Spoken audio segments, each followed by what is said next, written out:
Hello students, कैसे हैं आप सब लोग। एंड आई होप कि आप सबकी तैयारी बहुत अच्छी चल रही होगी।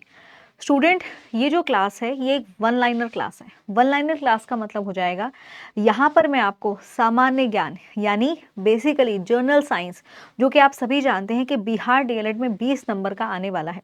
तो बिहार डीएलएड में जो 20 नंबर का साइंस आने वाला है, कौन कौन से ऐसे टॉपिक हैं जिनसे पेपर में सवाल पूछा जा सकता है, तो उन्हीं टॉपिक को मैं आपको इस सीरीज में यहाँ पर करवाऊंगी। तो ये टॉपिक आपको बहुत बढ़िया तरीके से याद कर लेने हैं, क्योंकि इनसे आपके पेपर में सवाल पूछने की फ्रीक्वेंसी बहुत ज़्यादा है, मतलब यहाँ से सवाल पूछे जा सकते हैं। ठीक है, तो चलिए शुरुआत करते हैं। और आज की क्लास में जो हम सबसे इम्पॉर्टेंट करेंगे, जैसे सबसे इम्पॉर्टेंट है ओजोन के बारे में।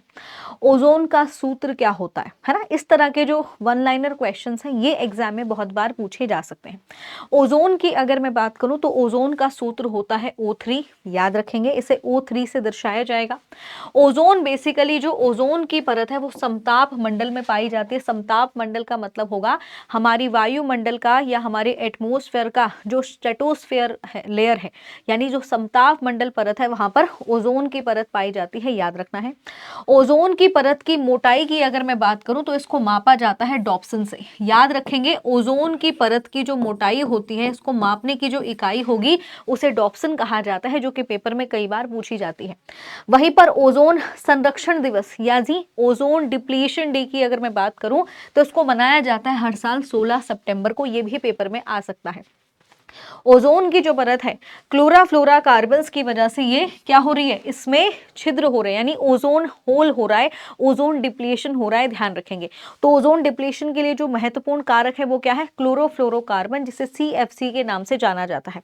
अब ये ओजोन परत हमारे लिए इतनी महत्वपूर्ण क्यों है, क्योंकि जो ओजोन परत होगी ये हमें बेसिकली जो सूरज से किरणें आ रही हैं उन किरणों में जो पराबैंगनी किरणें हैं, यानी जिनको हम अल्ट्रावायलेट रेडिएशंस कहते हैं, उन अल्ट्रावायलेट रेडिएशन से हमें बचाती है। याद रखेंगे, यानी सूर्य की जो किरणें हैं उनको छान कर धरती पर भेजेगी, फिल्टर कर कर धरती पर भेजेगी, जिसकी वजह से हम इन हानिकारक पराबैंगनी किरणों से बच सकते हैं।